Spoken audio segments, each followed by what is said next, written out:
ಆರಂಭದಲ್ಲಿ ಸತ್ಯವನ್ನು ಒಪ್ಪಿಕೊಳ್ಳುವುದು ನನಗೆ ತುಂಬ ಕಷ್ಟಕರವಾಗಿತ್ತು. ಏಕೆಂದರೆ ನನ್ನ ಹೃದಯ ಅಳಲು ಬಯಸುತ್ತಿತ್ತು. ನಾನು ಮೌನವಾಗಿರಲು ಬಯಸಿದ್ದೆ. ಆದರೆ ಚಿಕ್ಕಮ್ಮನ ಪ್ರಶ್ನೆಗಳು ನನ್ನನ್ನು ಹಾಗೆ ಇರಲು ಬಿಡುತ್ತಿರಲಿಲ್ಲ. ಹೀಗೆ ತುಂಬ ದಿನಗಳು ಕಳೆದವು. ಆದರೆ ಆ ದಿನ ಚಿಕ್ಕಮ್ಮನ ತಾಳ್ಮೆ ಕಳೆದು ಹೋಗಿತ್ತು. ಅವರು ನನ್ನ ಬಳಿ ದನಿ ಎತ್ತರಿಸಿ ಕೇಳಿದಾಗ ನನಗೆ ಅಳುವೇ ಬಂದಿತ್ತು. ಅಳುತ್ತಿದ್ದ ನನ್ನನ್ನು ಎದೆಗವುಚಿಕೊಂಡು ಅವರು ಕೂಡ ಅತ್ತಾಗ ನನಗೆ ನನ್ನ ಮನದಲ್ಲಿ ಇದ್ದ ನೋವನ್ನೆಲ್ಲ ಅವರ ಮುಂದೆ ತೋಡಿಕೊಳ್ಳಬೇಕು ಅನಿಸಿತ್ತು. ಅವರ ಮಡಿಲಲ್ಲಿ ತಲೆ ಇಟ್ಟು ಮಲಗಿದ್ದ ನಾನು ಅವರ ಬಳಿ ಅವನ ಬಗ್ಗೆ ಎಲ್ಲ ಹೇಳಿಕೊಂಡಿದ್ದೆ. ಹಾಗೆ ಹೇಳಿ ಅಳುತ್ತಾ ಅಳುತ್ತಾ ನಾನು ಅವರ ಮಡಿಲಲ್ಲೇ ನಿದ್ರೆಗೆ ಜಾರಿದ್ದೆ. ಹೃದಯ ಬಿಚ್ಚಿ ಅಳುವುದರಿಂದ ಮನಸ್ಸು ಹಗುರವಾಗುತ್ತದೆ ಎಂದು ಚಿಕ್ಕಮ್ಮ ಹೇಳುತ್ತಿದ್ದರು. ಆದರೆ ಆ ಮಾತು ನನ್ನ ವಿಷಯದಲ್ಲಿ ನಿಜವಾಗಲಿಲ್ಲ. ಈ ಘಟನೆ ನಡೆದ ಬಳಿಕ ನನ್ನಲ್ಲಿ ದೊಡ್ಡ ಬದಲಾವಣೆಯನ್ನು ನಾನು ಗಮನಿಸಿದೆ. ನನಗೆ ಯಾರೊಂದಿಗೂ ಮಾತನಾಡಲು ಇಷ್ಟವಾಗುತ್ತಿರಲಿಲ್ಲ. ಯಾರಾದರೂ ನನ್ನ ಮುಂದೆ ನಕ್ಕರೂ ನನಗೆ ನಗಬೇಕು ಅನಿಸುತ್ತಿರಲಿಲ್ಲ. ನನ್ನ ದುಃಖ ಆಗಾಗ ಚಿಕ್ಕಪ್ಪ ಮತ್ತು ಚಿಕ್ಕಮ್ಮನನ್ನು ಕಂಗೆಡಿಸುತ್ತಿತ್ತು ಎನ್ನುವುದು ನನಗೆ ತಿಳಿದ ವಿಷಯ. ಆದರೆ ನನ್ನಿಂದ ಏನನ್ನು ಮಾಡಲು ಸಾಧ್ಯವಿರಲಿಲ್ಲ. ನನಗೆ ನಗಬೇಕು ಅನಿಸುತ್ತಿರಲಿಲ್ಲ.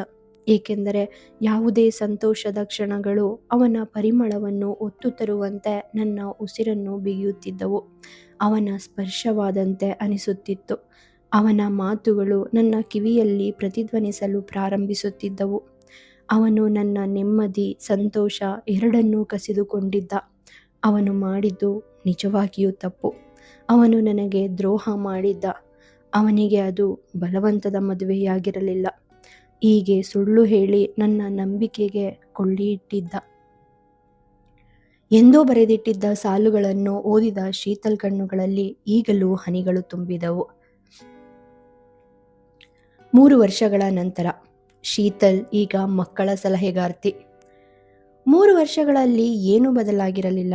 ಆದರೆ ಬದಲಾಗಿದ್ದು ಅವಳ ಮನೆ, ಅವಳ ಜೀವನ ಮತ್ತು ಅವಳ ಊಟದ ಪದ್ಧತಿ. ಅವಳ ಚಿಕ್ಕಮ್ಮ ಆಗಾಗ ಅವಳನ್ನು ಕೋಪದಲ್ಲಿ ಮಷೀನ್ ಎಂದು ಬೈಯುತ್ತಿದ್ದರು. ಬೆಳಿಗ್ಗೆ 6 ಗಂಟೆಗೆ ಹಾಸಿಗೆಯಿಂದ ಏಳುತ್ತಿದ್ದವಳು 10 ಗಂಟೆಗೆ ತನ್ನ ಮನೆಯಿಂದ ಹೊರಟು ಬಸ್ಸಿನಲ್ಲಿ ತನ್ನ ಕ್ಲಿನಿಕ್ ತಲುಪುವ ಮಿಷಿನ್. ಅದರ ನಂತರ ತನ್ನ ರೋಗಿಗಳನ್ನು ನಿರಂತರವಾಗಿ 3 ಗಂಟೆಗಳ ಕಾಲ ನೋಡಿದ ಬಳಿಕ ಅರ್ಧ ಗಂಟೆಯ ಊಟ ಮಾಡಿ ತನ್ನ ಡೈರಿಯನ್ನು ಬರೆಯಲು ಕುಳಿತುಕೊಳ್ಳುತ್ತಿದ್ದಳು. ಆನಂತರ ಮತ್ತೆ ತನ್ನ ಪೇಷಂಟ್ಗಳ ಮಧ್ಯೆ ಕಳೆದು ಹೋಗುತ್ತಿದ್ದಳು. ಸಂಜೆ 5 ಗಂಟೆಗೆ ಈ ಮಿಷಿನ್ ತನ್ನ ಕ್ಲಿನಿಕ್ನಿಂದ ಹೊರಟು 1 ಕಿಲೋಮೀಟರ್ ದೂರವನ್ನು ಕಾಲ್ನಡಿಗೆಯಲ್ಲಿ ಕ್ರಮಿಸಿ ಬಸ್ ಸೇರಿ ಮನೆಗೆ ಮರಳುತ್ತದೆ. ಇದು ಯಾರ ಬಳಿಯಾದರೂ ಶೀತಲ್ ಬಗ್ಗೆ ಮಾತನಾಡುವಾಗ ಅವಳ ಚಿಕ್ಕಮ್ಮ ಹೇಳುವ ಮಾತುಗಳು. ಶೀತಲ್ ಅವಳ ಜೀವನದಲ್ಲಿ ಬಹಳ ಪಾಠಗಳನ್ನು ಕಲಿತುಕೊಂಡು ಬಿಟ್ಟಿದ್ದಳು. ತಿಂದ ನೋವುಗಳು ಅವಳಲ್ಲಿ ಒಂದು ಲೌಕಿಕ ಪ್ರವೃತ್ತಿಯನ್ನು ಹುಟ್ಟುಹಾಕಿತ್ತು. ವಯಸ್ಸಿಗೂ ಮೀರಿದ ಪ್ರಬುದ್ಧತೆಗೆ ಆ ನೋವೇ ಕಾರಣವಾಗಿತ್ತು. ಕಣ್ಣುಗಳು ಆಳವಾಗಿ ಅದರ ಸುತ್ತಲೂ ಡಾರ್ಕ್ ಸರ್ಕಲ್ ತುಂಬಿಕೊಂಡಿದ್ದರೂ ಆ ಕಣ್ಣುಗಳಲ್ಲಿದ್ದ ಹೊಳಪನ್ನು ಕಡಿಮೆ ಮಾಡಿರಲಿಲ್ಲ. ಬಿದ್ದ ಪೆಟ್ಟುಗಳು ಅವಳನ್ನು ಹೈರಾಣಾಗಿಸಿದ್ದರೂ ಒಂದು ವರ್ಚಸ್ಸನ್ನು ಕೊಟ್ಟು ಹೋಗಿತ್ತು. ಅವಳು ಮನೆಗೆ ಬರುವ ಹೊತ್ತಿಗೆ ಸರಿಯಾಗಿ 7 ಗಂಟೆಯಾಗುತ್ತಿತ್ತು. ಬಂದವಳೆ ಸ್ವಲ್ಪ ಹೊತ್ತು ಕುಳಿತು ಮತ್ತೆ ತನ್ನ ಕೆಲಸಗಳಲ್ಲಿ ತೊಡಗಿಸಿಕೊಂಡು ಬಿಡುತ್ತಿದ್ದಳು. ಇತ್ತೀಚೆಗೆ ಅಡುಗೆಯನ್ನು ಸಹ ಇವಳೇ ಮಾಡುತ್ತಿದ್ದಳು. ಅಡಿಗೆ ಕೆಲಸ ಮುಗಿದ ತಕ್ಷಣ ಟಿವಿಯ ಮುಂದೆ ಬಂದು ಕೂರುತ್ತಿದ್ದಳು. ಟಿವಿ ಯಾವಾಗಲೂ ಆನ್ ಆಗಿಯೇ ಇರುತ್ತಿತ್ತು. ಆದರೆ ಅವಳ ಯೋಚನೆ ಬೇರಾವುದರ ಕಡೆಗೋ ಇರುತ್ತಿತ್ತು. ಕಳೆದ 3 ವರ್ಷಗಳಿಂದ ಇದೇ ಅವಳ ಜೀವನ ಶೈಲಿಯಾಗಿತ್ತು. ಕ್ಲಿನಿಕ್ ಇಲ್ಲದೆ ಹೋದಾಗ ಯಾವುದಾದರೂ ಬೆಟ್ಟದತ್ತ ಸಾಗಿಬಿಡುತ್ತಿತ್ತು ಅವಳ ಸವಾರಿ. ಉದ್ದವಾದ ಕುರ್ತಾ ಮತ್ತು ಜೀನ್ಸ್ ಧರಿಸಿದ್ದ ಶೀತಲ್ ಕೂದಲು ಈಗ ಉದ್ದವಾಗಿ ಬೆಳೆದಿತ್ತು. ಸ್ವಲ್ಪ ಕರ್ಲಿಯಾಗಿದ್ದರಿಂದ ಆ ಕೂದಲು ಬೆನ್ನ ತುಂಬ ಹರಡಿ ಕೂರುತ್ತಿತ್ತು. ಪ್ರತಿ ಬಾರಿ ಅವಳು ಬಸ್ ಸೇರಿ ಕುಳಿತಾಗಲೂ ಅವಳ ಕಣ್ಣುಗಳು ಇನ್ನೂ ಕೂಡ ಯಾರನ್ನೋ ಸದ್ದಿಲ್ಲದೆ ಹರಸುತ್ತಿದ್ದವು. ಮನೆಯ ಬಾಗಿಲು ತೆಗೆದವಳು ಫೋನನ್ನು ಕಿವಿಯಲ್ಲಿ ಹಿಡಿದು ಮಾತನಾಡುತ್ತಲೇ ಒಳಗೆ ಬಂದಳು. ಹೌದು ಚಿಕ್ಕಮ್ಮ. ಹೌದು. ನನಗದು ಗೊತ್ತಾಯಿತು. ಹೌದು. ಪರವಾಗಿಲ್ಲ, ನಾನು ಅದನ್ನು ನಾಳೆ ಅವನಿಗೆ ಕೊಡ್ತೀನಿ. ನಾನು ಚೆನ್ನಾಗಿದ್ದೀನಿ. ಹೌದು, ಅವನು ಕೂಡ ಅಲ್ಲೇ ಇರಬೇಕು. ಹೌದು. ನಂಗದು ಗೊತ್ತಾಯಿತು. ಒಂದು ತಿಂಗಳಿಂದ ಅವನು ಹೊರಗೋಗಿದ್ದ. ಹೌದು, ಅವನು ನೆನಪಿಸ್ಕೊಳ್ತಾ ಇರ್ತಾನೆ. ಸುಜಾತ ಇನ್ನೊಂದು ಕಡೆಯಿಂದ ಮಾತನಾಡುತ್ತಲೇ ಇದ್ದರೆ ಶೀತಲ್ ಅಡುಗೆ ಮನೆಗೆ ಬಂದು ಗ್ಯಾಸ್ ಸ್ಟವ್ ಹಚ್ಚಿ ಅದರ ಮೇಲೆ ಒಂದು ಪಾತ್ರೆಯನ್ನು ಇಟ್ಟು ಟೀ ಮಾಡಲು ಹಾಲನ್ನು ಹಾಕಿದಳು. ಆ ರಾತ್ರಿಯ ನಂತರ ಶೀತಲ್ಗೆ ಅಲ್ಲೂ ಇರಲು ಸಾಧ್ಯವಾಗಿರಲಿಲ್ಲ. ಮರುದಿನವೇ ಅವಳು ತನ್ನ ಹೆತ್ತವರು ಇದ್ದ ಮನೆಗೆ ಹೊರಟು ಹೋಗಿದ್ದಳು. ಅವಳೇನಾದರೂ ಅಲ್ಲೇ ಇದ್ದರೆ ಅವನ ನೆನಪುಗಳು ಅವಳನ್ನು ಬಿಟ್ಟು ಬಿಡದೆ ಕಾಡಿ ಅವಳು ಹುಚ್ಚಿಯೇ ಆಗಿಬಿಡುತ್ತಿದ್ದಳೇನೋ. ಇದೆಲ್ಲ ಮೊದಲೇ ಅರಿವಾಗಿ ಅವಳು ಆ ಊರನ್ನು ತೊರೆದು ಬಂದು ಬಿಟ್ಟಿದ್ದಳು. 3 ರೂಮ್, 1 ಹಾಲ್, 1 ಕಿಚನ್, ಹೊರಗೆ ಗಿಡಗಳಿಂದ ಅಲಂಕರಿಸಲ್ಪಟ್ಟ ಒಂದು ಚಿಕ್ಕ ಹೂದೋಟ. ಇದು ಈಗ ಶೀತಲಾಳ ಮನೆ, ಪ್ರಪಂಚವೂ ಕೂಡ. ನಾವು ಸೇಫ್ ಝೋನ್ ಬಗ್ಗೆ ಮಾತನಾಡಲು ಹೋದರೆ ಆ ದಿನ ಅವನ ಎದೆಯಲ್ಲಿ ಅನುಭವಿಸಿದ್ದ ಆ ಭದ್ರತಾ ಭಾವವೇ ಕೊನೆ. ಪ್ರವಾಹಕ್ಕೆ ಎದುರಾದ ಬಿರುಗಾಳಿಯ ಜೀವನ ಈಗ ಶೀತಲಾಳದು. ಟೀ ರೆಡಿಯಾಗಿತ್ತು. ಅದನ್ನು ಒಂದು ಕಪ್ಗೆ ಸುರಿದುಕೊಂಡವಳು ಹೊರಗಡೆ ಇದ್ದ ತನ್ನ ಫೇವರೇಟ್ ತೂಗುಯ್ಯಾಲೆಯ ಮೇಲೆ ಬಂದು ಕುಳಿತಳು. ಸ್ವಲ್ಪ ಹೊತ್ತು ಆ ಗಿಡಗಳನ್ನು, ಜೊತೆಗೆ ಅಲ್ಲಲ್ಲಿ ಹಾರಾಡುತ್ತಿದ್ದ ಚಿಟ್ಟೆಗಳನ್ನು ನೋಡುತ್ತಾ ಹಾಗೆಯೇ ಟೀ ಕುಡಿದಳು. ಒಂದು ರೀತಿಯ ರಿಲ್ಯಾಕ್ಸ್ ಫೀಲ್ ಅವಳಿಗೆ. ನಂತರ ಟ್ಯಾಪ್ ಆನ್ ಮಾಡಿ ಗಿಡಗಳಿಗೆ ನೀರುಣಿಸಲು ಶುರು ಮಾಡಿದಳು. ನೀರಾನಿಸಿದವಳು ಅಲ್ಲೇ ಇದ್ದ ಟೀ ಕಪ್ಪನ್ನು ಎತ್ತಿಕೊಂಡು ಒಳ ನಡೆದಳು.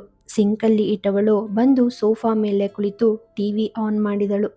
ಮೇಜಿನ ಮೇಲೆ ಇಟ್ಟಿದ್ದ ಪುಸ್ತಕವನ್ನು ಕೈಗೆತ್ತಿಕೊಂಡವಳು ಸೋಫಾದ ಮೇಲೆ ಕಾಲು ಚಾಚಿ ಕುಳಿತು ಆ ಬುಕ್ಕನ್ನು ಓದುತ್ತಾ ಕುಳಿತಳು. ಓದಿನಲ್ಲಿ ಮುಳುಗಿ ಹೋಗಿದ್ದವಳು ಹಾಗೆಯೇ ನಿದ್ರೆಗೆ ಜಾರಿದ್ದಳು.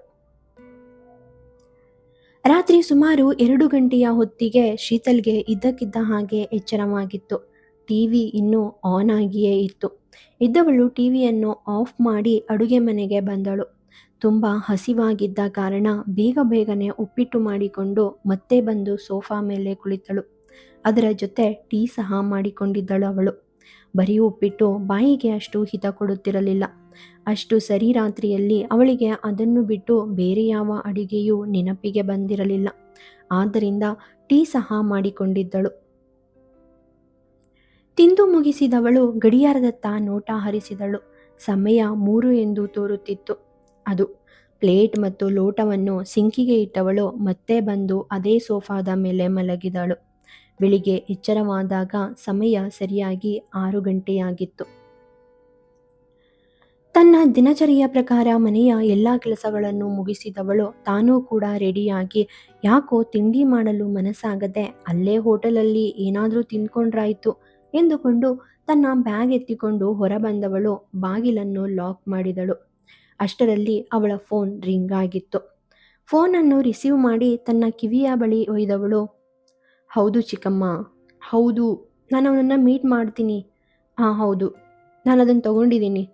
ಚಿಕ್ಕಮ್ಮ, ನನಗಿದೆಲ್ಲ ಗೊತ್ತಿದೆ ಬಿಡಿ. ಇವತ್ತು ಶನಿವಾರ. ಓಕೆ, ನಾನು ಅವನನ್ನು ಮೀಟ್ ಮಾಡಿದ ಮೇಲೇ ಕ್ಲಿನಿಕ್ಗೆ ಹೋಗ್ತೀನಿ.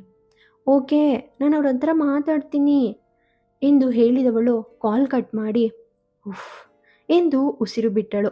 ದಿನಕ್ಕೆ ಇಲ್ಲವೆಂದರೂ ಒಂದು 10 ಬಾರಿ ಕಾಲ್ ಮಾಡುತ್ತಿದ್ದರು ಸುಜಾತ ಅವಳಿಗೆ. ಮನೆಯಿಂದ ಹೊರಬಂದವಳು ಸ್ವಲ್ಪ ದೂರ ನಡೆದಳು. ರೋಡಲ್ಲಿ ಹೋಗುತ್ತಿದ್ದ ಆಟೋಗೆ ಕೈ ಬೀಸಿದಾಗ ಅವನು ಇವಳತ್ತ ನೋಡಿ ಆಟೋವನ್ನು ತಿರುಗಿಸಿಕೊಂಡು ಅವಳ ಬಳಿಗೆ ಬಂದನು. ಎಲ್ಲಿಗೆ ಮೇಡಮ್? ಬಂದ ಡ್ರೈವರ್ ಅವಳನ್ನು ಕೇಳಿದನು. ಕೋರ್ಟ್ ಹತ್ರ ಹೋಗ್ಬೇಕಣ್ಣ ಎಂದಾಗ, ಕುಳಿತುಕೊಳ್ಳಿ ಎಂದವನು ಅವಳು ಕುಳಿತ ಮೇಲೆ ಆಟೋವನ್ನು ಮುಂದಕ್ಕೆ ನಡೆಸಿದನು. ಆಟೋದಲ್ಲಿ ಕುಳಿತವಳ ಮನ ತನ್ನ ಗತವನ್ನು ಒಮ್ಮೆ ನೆನೆಯಿತು. ನಾನು ನನ್ನ ತಾಯಿ ಮತ್ತು ನನ್ನ ತಂದೆನ ತುಂಬ ಪ್ರೀತಿಸ್ತಾ ಇದ್ದೆ. ಅವರು ನನ್ನನ್ನು ಬಿಟ್ಟು ಹೋದರು. ಆಮೇಲೆ ಅವನನ್ನು ನನ್ನ ಜೀವಕ್ಕಿಂತ ಹೆಚ್ಚಾಗಿ ಪ್ರೀತಿಸಿದೆ. ಆದರೆ ಅವನು ಕೂಡ ನನ್ನನ್ನು ಬಿಟ್ಟು ಹೊರಟೋದ. ಈಗ ಚಿಕ್ಕಪ್ಪ, ಚಿಕ್ಕಮ್ಮ, ಅಕ್ಷಯ್ ಮತ್ತು ಅಕ್ಷಿತ್ ಮಾತ್ರ ಉಳಿದಿದ್ದಾರೆ. ನನಗವ್ರನ್ನ ಕಳ್ಕೊಳ್ಳೋಕ್ಕೆ ಇಷ್ಟ ಇಲ್ಲ. ಅದಕ್ಕಾಗಿಯೇ ಈ ಸಿಟಿಗೆ ಒಬ್ಬಳೇ ಬಂದೆ. ಚಿಕ್ಕಪ್ಪ ಮತ್ತು ಚಿಕ್ಕಮ್ಮ ಅದೆಷ್ಟು ಪೀಡಿಸಿದ್ರು. ಆದರೆ ನಾನು ಅವರನ್ನು ನನ್ನ ಜೊತೆ ಕರ್ಕೊಂಡು ಬರದೆ ನನಗೆ ಸ್ವಲ್ಪ ದಿನ ಒಬ್ಬಂಟಿಯಾಗಿರ್ಬೇಕಂತ ಅನಿಸಿದೆ ಅಂತ ಹೇಳಿ ಅವರನ್ನು ಒಪ್ಪಿಸಿ ಇಲ್ಲಿಗೆ ಬಂದೆ. ಬಂದಮೇಲೂ ಏನು, ನಿಮಿಷಕ್ಕೂ ಫೋನ್ ಮಾಡ್ತಾರೆ ಚಿಕ್ಕಮ್ಮ. ಚಿಕ್ಕಪ್ಪನಿಗೆ ನನ್ನ ಜೊತೆ ಮಾತನಾಡದೆ ಅವ್ರ ದಿನವೇ ಪೂರ್ಣವಾಗೋದಿಲ್ಲ. ಇಂತಹ ಚಿಕ್ಕಪ್ಪ ಚಿಕ್ಕಮ್ಮ ಸಿಕ್ಕಿರೋದು ನಿಜವಾಗಿಯೂ ನನ್ನ ಪೂರ್ವಜನ್ಮದ ಪುಣ್ಯನೇ ಇರಬೇಕು. ಹೀಗೆ ಸಾಗಿದ್ದವು ಅವಳ ಮನಸ್ಸಿನ ಮಾತುಗಳು. ಆಟೋ ಡ್ರೈವರ್ ಮೇಡಮ್ ಎಂದು ಕರೆಯುವವರೆಗೂ ಇದೇ ಆಲೋಚನೆಯಲ್ಲಿ ಮುಳುಗಿ ಹೋಗಿದ್ದಳು. ಹಾ, ಎಚ್ಚೆತ್ತವಳಂತೆ ಹೇಳಿದಳು ಅವನ ದನಿ ಕೇಳಿ. ಕೋರ್ಟ್ ಬಂತು ಎಂದ ಆಟೋ ನಿಲ್ಲಿಸಿ. ಶೀತಲ್ ಆಟೋದಿಂದ ಇಳಿದು ತನ್ನ ಪರ್ಸನ್ನು ನಿಂದ ಹಣ ತೆಗೆದು ಅವನಿಗೆ ಕೊಟ್ಟವಳು ಕೋರ್ಟ್ ಕಡೆಗೆ ತಿರುಗಿ ನೋಡಿದಳು. ಎಂದಿನಂತೆ ಇಂದೂ ಕೂಡ ಅಲ್ಲಿ ದೊಡ್ಡ ಜನಸಂದಣಿಯೇ ಇತ್ತು. ಆದರೆ ಶೀತಲ್ ಎಂದಿನಂತೆ ದಾರಿ ಹಿಡಿದು ಕೋರ್ಟಲ್ಲಿ ಪ್ರತ್ಯೇಕವಾಗಿ ನಿರ್ಮಿಸಲಾಗಿದ್ದ ವಿಶೇಷ ಭಾಗದ ಕಡೆ ಹೋದಳು. ಒಂದು ದೊಡ್ಡ ಗೇಟ್ ಮೂಲಕ ಸಾಗಿ ಆಫೀಸ್ ಒಳಗೆ ಹೆಜ್ಜೆ ಹಾಕಿದಾಗ ಅಲ್ಲಿ ಕುಳಿತಿದ್ದ ಹುಡುಗಿಯೊಬ್ಬಳು ಶೀತಲಾಳನ್ನು ನೋಡಿ ಮುಗುಳ್ನಗುತ್ತಾ ಗುಡ್ ಮಾರ್ನಿಂಗ್ ಮೇಡಮ್ ಎಂದಳು. ಶೀತಲ್ ತಾನು ಸಹ ಮುಗುಳ್ನಕ್ಕು ಅವಳಿಗೆ ಶುಭೋದಯ ಹೇಳಿ ಒಳಗೆ ನಡೆದಳು. ಒಳಗೆ ಪುಸ್ತಕಗಳನ್ನು ಮತ್ತು ಫೈಲ್ಗಳಿಂದ ತುಂಬಿ ಹೋಗಿದ್ದ ಒಂದು ದೊಡ್ಡ ರೂಮ್ ಇತ್ತು. ಅದರಲ್ಲಿ ಒಂದು ದೊಡ್ಡ ಟೇಬಲ್ ಅನ್ನು ಇಡಲಾಗಿತ್ತು. ಮುಂದೆ ಇದ್ದ ಕುರ್ಚಿ ಖಾಲಿಯಾಗಿರುವುದನ್ನು ನೋಡಿದ ಶೀತಲ್ ಮತ್ತೆ ಹಿಂದಕ್ಕೆ ತಿರುಗಿ ನೋಡಿದಳು. ಅಲ್ಲಿ ಕುಳಿತಿದ್ದ ಅದೇ ಹುಡುಗಿ ಸರ್ ಕೇಸ್ಗೋಗಿದ್ದಾರೆ ಎಂದಳು.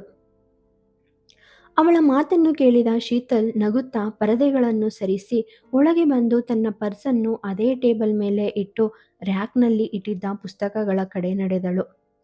ಅವಳು ಅಲ್ಲಿ ಇದ್ದ ಒಂದು ಪುಸ್ತಕವನ್ನು ತೆಗೆದುಕೊಂಡಳು. ಅದರ ಪೇಜ್ಗಳನ್ನು ತಿರುಗಿಸಿದಾಗ ವಿಶ್ವಾಸ್ನ ಸುಂದರವಾದ ಕೈಬರಹ ಅಲ್ಲಿ ಕಂಡಿತ್ತು. ಹೌದು, ವಿಶ್ವಾಸ್ ಈಗ ಅವಳ ಜೀವನದ ಸತ್ಯ. ಅವಳು ಈಗಾಗಲೇ ತುಂಬ ಬದಲಾಗಿದ್ದಳು. ಅಶ್ವಿನ್ ಮೇಲಿನ ತನ್ನ ಪ್ರೀತಿಯನ್ನು ಕೂಡ ಮರೆಯುವ ಪ್ರಯತ್ನ ನಡೆಸುತ್ತಿದ್ದಳು. ಆ ಪ್ರಯತ್ನದಲ್ಲಿ ಬೇಕಾದ ಬದಲಾವಣೆಯೇ ಈ ವಿಶ್ವಾಸ್. ಅವಳ ಹೃದಯ ಈಗಾಗಲೇ ನುಚ್ಚು ನೂರಾಗಿತ್ತು. ಅವಳು ತಾನಿದ್ದ ಊರನ್ನು ತೊರೆದು ಬೇರೆ ಸಿಟಿಗೆ ಬಂದಿದ್ದಳು. ಯಾರೂ ಕೂಡ ಅವಳ ಬಗ್ಗೆ ಕಾಳಜಿ ವಹಿಸುವವರು ಇರಲಿಲ್ಲ. ಹುಡುಗಿ ಒಂಟಿಯಾಗಿದ್ದಾಳೆ, ಅವಳು ವಯಸ್ಸಿಗೆ ಬಂದಿದ್ದಾಳೆ, ಅವಳನ್ನು ಹೀಗೆ ಒಂಟಿಯಾಗಿ ಬಿಡೋದು ಸರಿಯಲ್ಲ, ಅದು ನಮ್ಮ ಜವಾಬ್ದಾರಿ. ಈ ತರಹದ ಅವಳ ಚಿಕ್ಕಮ್ಮನ ಮಾತುಗಳನ್ನು ಕೇಳುತ್ತಿದ್ದ ಚಿಕ್ಕಪ್ಪ ಅನಿಲ್ ಪ್ರತಿ ಸಾರಿ ಫೋನ್ ಮಾಡಿದಾಗಲೂ ಮದುವೆಯ ಪ್ರಸ್ತಾಪ ಮಾಡುತ್ತಲೇ ಇದ್ದರು. ಅವರ ಪ್ರಶ್ನೆಗಳನ್ನು ಎದುರಿಸುವ ಧೈರ್ಯವಿಲ್ಲದೆ 6 ತಿಂಗಳ ಹಿಂದೆಯಷ್ಟೇ ವಿಶ್ವಾಸ್ ಜೊತೆ ನಿಶ್ಚಿತಾರ್ಥ ಮಾಡಿಕೊಂಡಿದ್ದಳು. ಹೇಳಬೇಕು ಅಂದರೆ ಶಾಸ್ತ್ರೋಕ್ತವಾಗಿ ಗುರು ಹಿರಿಯರ ಸಮ್ಮುಖದಲ್ಲೇನೂ ಅವ್ರ ನಿಶ್ಚಿತಾರ್ಥ ಆಗಿರಲಿಲ್ಲ. ಅವಳ ಚಿಕ್ಕಪ್ಪ ಮತ್ತು ಚಿಕ್ಕಮ್ಮನ ಒತ್ತಾಯದ ಮೇರೆಗೆ ಅವಳು ವಿಶ್ವಾಸ್ನನ್ನು ಒಪ್ಪಿಕೊಂಡಿದ್ದಳು. ಅವನು ಇವಳನ್ನು ನೋಡಲು ಬಂದ ದಿನವೇ ಅವಳ ಕೈಗೆ ಉಂಗುರವನ್ನು ತೊಡಿಸಿದ್ದನು.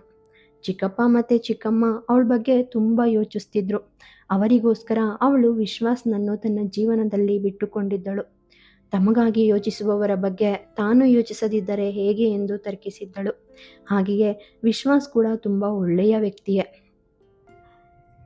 ಪುಸ್ತಕವನ್ನು ತಿರುವುತ್ತಿರುವಾಗಲೇ 6 ಅಡಿ ಎತ್ತರದ ಉತ್ತಮ ಮೈಕಟ್ಟುಳ್ಳ ವಿಶ್ವಾಸ್ ಒಳಗೆ ಬಂದನು. ಕೈಯಲ್ಲಿ ತನ್ನ ಕಪ್ಪು ಕೋಟ್ ಹಿಡಿದು ತನ್ನ ಹಿಂದೆ ಬರುತ್ತಿದ್ದ ತನ್ನ ಅಸಿಸ್ಟೆಂಟ್ಗೆ ಈಗಲೇ ಎಲ್ಲವನ್ನು ರೆಡಿ ಮಾಡು, ಹಾಂ ಅಂದಾಗೆ ಆ ಸ್ಟ್ಯಾಂಪ್ ಪೇಪರನ್ನು ಕೂಡ ಚೆಕ್ ಮಾಡು ಎಂದು ಹೇಳಿದನು. ಅವನು ಹಾಗೆ ಹೇಳುತ್ತಿದ್ದಂತೆ ಪುಸ್ತಕಗಳ ಬಳಿ ನಿಂತಿದ್ದ ಶೀತಲ್ ಮೇಲೆ ಅವನ ಕಣ್ಣುಗಳು ಹೊರಳಿದವು. ಅವನು ತಕ್ಷಣ ತನ್ನ ಅಸಿಸ್ಟೆಂಟ್ಗೆ ಹೊರಡುವಂತೆ ಹೇಳಿದನು ಮತ್ತು ನಿಧಾನವಾಗಿ ಹೆಜ್ಜೆ ಹಾಕುತ್ತಾ ಶೀತಲ್ ನಿಂತಿದ್ದ ಬಳಿಗೆ ಸದ್ದು ಮಾಡದಂತೆ ಬಂದನು. ಯಾರ ವಿರುದ್ಧ ಕೇಸ್ ಹಾಕೋಕೆ ತಯಾರಿ ನಡೆಸ್ತಾ ಇದೆಯಾ? ಹಿಂದೆ ಬಂದ ದನಿಗೆ ತಕ್ಷಣ ಬೆಚ್ಚಿದವಳು ಸಡನ್ ಆಗಿ ಹಿಂದಕ್ಕೆ ತಿರುಗಿದಳು. ಒಂದು ಹೆಜ್ಜೆಯ ಅಂತರದಲ್ಲೇ ವಿಶ್ವಾಸ್ ನಿಂತಿದ್ದ. ಶೀತಲ್ ಚೂರು ಭಯಗೊಂಡಳು. ಶೀತಲಾಳನ್ನು ನೋಡಿದ ವಿಶ್ವಾಸ್ ತಕ್ಷಣ ಚಕಿತನಾದನು. ನನಗೆ ಅರ್ಥ ಆಗ್ತಾ ಇಲ್ಲ, ನಾನು ನಿನ್ನ ಹತ್ರ ಬಂದಾಗಲ್ಲ ನೀನು ಯಾಕೆ ಹೀಗೆ ಹೆದರ್ತೀಯಾ? ನಾನು ನಿನ್ನ ಮದುವೆ ಆಗೋ ಹುಡುಗ, ನನ್ನ ನೋಡಿದ್ರೆ ನಿನಗೆ ಭಯ ಆಗುತ್ತಾ? ಬೇಸರದಲ್ಲಿ ಕೇಳಿದ. ಶೀತಲ್ ವಿಶ್ವಾಸ್ನಿಂದ ತುಸು ಅಂತರವನ್ನು ಕಾಯ್ದುಕೊಂಡು ಮೇಜಿನ ಬಳಿ ಇಟ್ಟಿದ್ದ ಕುರ್ಚಿಯ ಕಡೆಗೆ ಹೋಗಿ ಅದರ ಮೇಲೆ ಕುಳಿತಳು. ಈಗ ಯಾರಾದರೂ ಇದ್ದಕ್ಕಿದ್ದಂತೆ ಬಂದು ನಿಮ್ಮ ಕಿವಿ ಬಳಿ ಮಾತಾಡಿದ್ರೆ ನಿಮಗೆ ಭಯ ಆಗಲ್ವಾ ಎಂದು ಕೇಳಿದಳು. ವಿಶ್ವಾಸ್ ನಡೆದು ಬಂದವನು ಅವಳ ಮುಂದಿನ ತನ್ನ ಸೀಟ್ ಮೇಲೆ ಕುಳಿತವನು. 6 ತಿಂಗಳಾಯಿತು, ಈಗ ನೀನು ನನ್ನ ಹೆಜ್ಜೆಗಳನ್ನ ಗುರುತಿಸ್ಬೇಕು, ಅದು ನಿನ್ನೂ ಕಲ್ತಿಲ್ಲ ನೀನು ಎಂದನು. ನಾನೆಲ್ಲವನ್ನ ಸಮಯಕ್ಕೆ ಬಿಟ್ಟಿದ್ದೀನಿ, ಅದು ಸಾಗದಾಗೆ ಹೋಗೋದಷ್ಟೇ ನನ್ನ ಕೆಲಸ, ನಿರ್ಭಾವುಕಳಾಗಿ ಹೇಳಿದಳು. ವಿಶ್ವಾಸ್ ತನ್ನ ಮೇಲೆಯೇ ನೋಟ ನೆಟ್ಟಿರುವುದನ್ನು ಗಮನಿಸಿದ ಶೀತಲ್, ಕೋರ್ಟ್ ಹಾಲಲ್ಲಿ ನಿನ್ನ ವಾದಗಳು ಚೆನ್ನಾಗಿ ಕಾಣುತ್ತೆ ಎಂದಳು. ನಾನೇನು ಮಾಡೋಕ್ಕಾಗುತ್ತೆ, ನಾನು ಕೂಡ ಅಸಹಾಯಕ. ಇಲ್ಲಿ ಹೊರತುಪಡಿಸಿ ಬೇರೆ ಎಲ್ಲೂ ಮೀಟ್ ಆಗೋಕೆ ನೀನು ಒಪ್ಪೋದಿಲ್ಲ. ಇಲ್ಲಿದ್ರೆ ನನ್ನ ಮೈಂಡ್ ಎಲ್ಲ ನನ್ನ ಕೆಲಸದಲ್ಲೇ ಕೇಂದ್ರೀಕೃತವಾಗಿರುತ್ತೆ, ಕೈ ಚೆಲ್ಲಿ ಹೇಳಿದನು. ಶೀತಲ್ ಮೇಜಿನ ಮೇಲಿದ್ದ ತನ್ನ ಪರ್ಸನ್ನು ಎತ್ತಿಕೊಳ್ಳುತ್ತಾ, ಎಲ್ಲದಕ್ಕೂ ಒಂದಲ್ಲ ಒಂದು ಕಾರಣಗಳಿರುತ್ತೆ, ಹಾಗೆ ಇದಕ್ಕೂ ಒಂದು ಕಾರಣ ಇರಬಹುದು ಎಂದಳು. ಅದು ನನಗೆ ತಿಳಿಬೇಕು, ಅವಳನ್ನೇ ನೋಡುತ್ತಾ ಕೇಳಿದ. ಕಂಪ್ಲೇಂಟ್ ಹೇಳಬೇಡಿ, ನಾನು ಈಗಾಗಲೇ ಎಲ್ಲವನ್ನ ವಿವರಿಸಿ ಹೇಳಿದ್ದೀನಿ ಎಂದಳು. ಸಬೂಬ್ ಹೇಳಬೇಡ ಪ್ಲೀಸ್, ನನ್ನ ವಿನಂತಿಯನ್ನು ಸ್ವೀಕರಿಸು, ಹಠ ಹಿಡಿದಂತೆ ಹೇಳಿದ. ಶೀತಲ್ ಟೇಬಲ್ ಮೇಲೆ ಇಟ್ಟಿದ್ದ ಮತ್ತೊಂದು ಬ್ಯಾಗನ್ನು ಅವನ ಮುಂದಕ್ಕೆ ತಳ್ಳುತ್ತಾ, ಇದನ್ನ ಚಿಕ್ಕಮ್ಮ ನಿಮ್ಗೆ ಕಳಿಸಿದ್ದಾರೆ ಎಂದಳು. ವಿಶ್ವಾಸ್ ಬ್ಯಾಗ್ ಒಳಗಿದ್ದ ಬಾಕ್ಸನ್ನು ಹೊರತೆಗೆದು ಅದರ ತೊಳಗಿದ್ದ ತಿಂಡಿಯನ್ನು ತಿನ್ನಲು ಶುರು ಮಾಡಿದ. ಬಾಕ್ಸ್ ಖಾಲಿ ಮಾಡಿ ಅವಳ ಮುಂದಕ್ಕೆ ತಳ್ಳಿದವನು, ಯಾವಾಗಲೂ ಹೀಗೇನೆ, ಸ್ವಲ್ಪ ಮಾತ್ರ ಕಳಿಸ್ತಾರೆ ದೂರಿದನು. ಶೀತಲ್, ಹೌದು, ಅದು ನಿಮ್ಮ ಮೇಲಿರೋ ಕಾಳಜಿ ಎಂದು ಬಾಕ್ಸ್ ಮುಚ್ಚಳವನ್ನು ಹಾಕಿ ಮುಚ್ಚುತ್ತಾ, ನಾನು ಹೀಗೆ ಹೊರಡ್ತಾ ಇದ್ದೀನಿ ಎಂದಳು. ಸ್ವಲ್ಪ ಟೀ ಕುಡಿಯೋಣ ಎಂದು ಅವನು ಹೇಳಿದಾಗಲೇ ಅವಳಿಗೆ ತಾನು ಬೆಳಿಗ್ಗೆಯಿಂದ ಏನನ್ನೂ ತಿಂದಿಲ್ಲ ಎನ್ನುವುದು ನೆನಪಾಗಿದ್ದು. ತನ್ನ ಪರ್ಸನ್ನು ಎತ್ತಿಕೊಂಡವಳು, ಕ್ಲಿನಿಕ್ ಹೋಗೋಕ್ಕೆ ಲೇಟ್ ಆಗುತ್ತೆ ಎಂದು ಹೇಳುತ್ತಾ ಹೊರಗೆ ಹೋದಳು. ವಿಶ್ವಾಸ್ ಅವಳು ಹೋಗುವುದನ್ನು ನೋಡುತ್ತಾ ಹಾಗೆಯೇ ಕುಳಿತನು.